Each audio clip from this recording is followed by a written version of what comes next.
My family is happy that my great uncle has late-stage cancer and are already planning how to spend his money, but they don't know he removed everyone from his will except for me. 24M. Live a very different life than the majority of my family. I didn't graduate high school but got a GED and started working as a welder and hunting guide. The rest of my family is pretty successful. For instance, my father is a lawyer, my mom used to be an RN, my brothers own companies, and my sister married a lawyer. I'm glad my family found success, but they can be very shallow and often put me down for what I do for work. My mom will make comments like, "When are you going to school to get a real job?" or things like that. They didn't want to pay for welding school, so I worked at an auto shop to pay my own way through. They often go on vacations and cruises without me because I won't be able to appreciate the culture or food and other nonsense like that. I love them, but I have been slowly pulling away from them over the last few years since I can tell that we live different lives and they have no interest in sharing theirs with me. Now, my grandfather's brother, Mike, and I have always been pretty close. Mike and I used to go hunting when I was young, and even though Mike also worked in law, he and I shared a love of the outdoors and nature.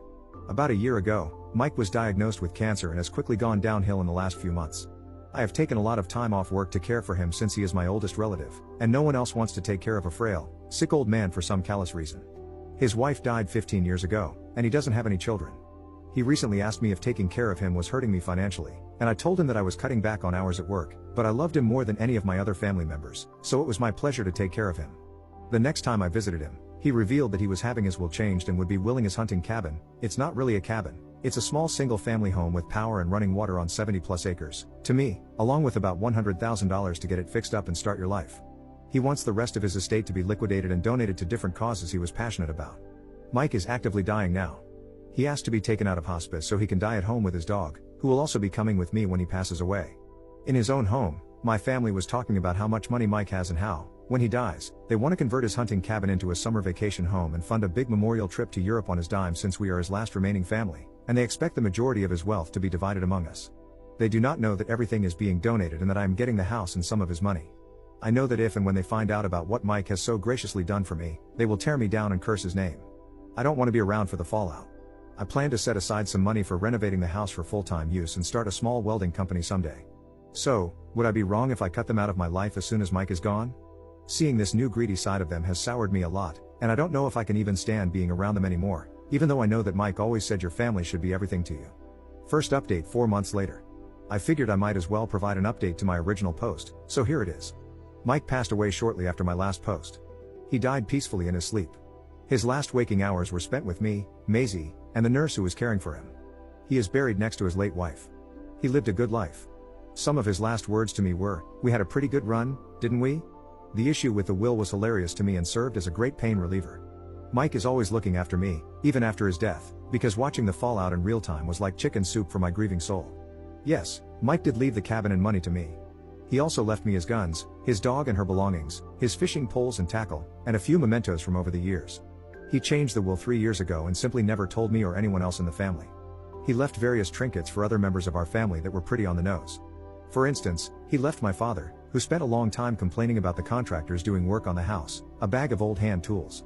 My sister got a box of wine glasses. One of my brothers got a drawer full of pens and pencils for your blossoming legal career. He also gave all of us some money for a round of beer in his honor. Watching everyone go from fake sadness to excitement, to horror and disgust was quite the trip.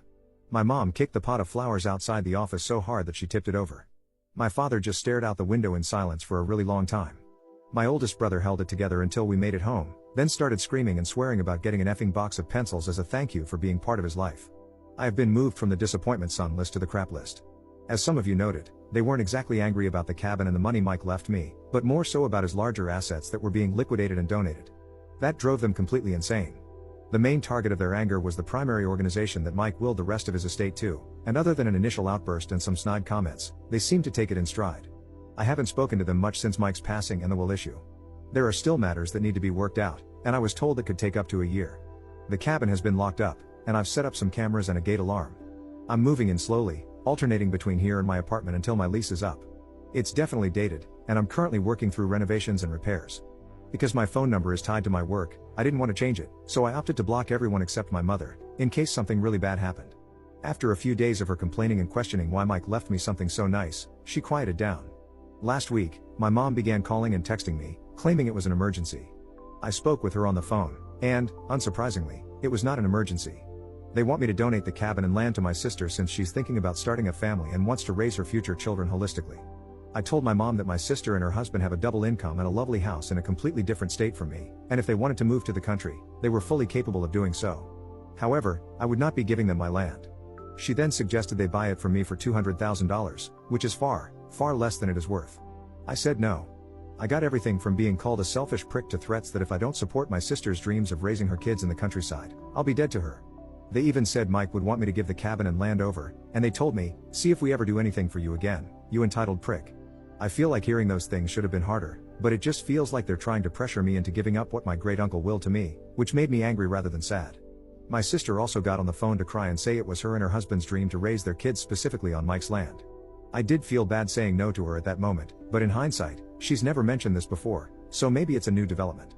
Since then, they've been contacting me through email, social media, and other means, hounding me to let my sister have or buy the cabin and land. So, despite my best efforts, the people of Reddit were right once again. I should have gone completely no contact. I've deleted my social media accounts, and since I've moved job locations, they don't know where I'm currently working. However, they do know where my house is. Sometime while I was at work, my mom and sister drove over, knocked on the doors, tried to open the side door, and looked in the windows. On my doorbell camera, my mother very clearly tells my sister not to touch anything so he can't sue. I'm thinking of putting up a locking gate. Right now it latches but doesn't lock. Everyone is now blocked, and I'm putting together a list of people who need to be notified of a phone number change since I want to change my number. I'm not really sure how to go about keeping them from walking onto my property. About 2 weeks ago, when I returned to my apartment, my parents were both waiting for me to confront me about how devastated my sister is that her future children won't have the experience of growing up in the country. I'm kind of afraid that they might camp out at the property until I give in. I've put up no trespassing signs, and I hope that's enough. I know one of my brothers drove by a while back because he sent me a picture of the road my house is on. Other than that, I am well, Maisie is well, and Mike is laughing from the grave. I'll stick around a little longer here, and then I'll be logging out of this account permanently.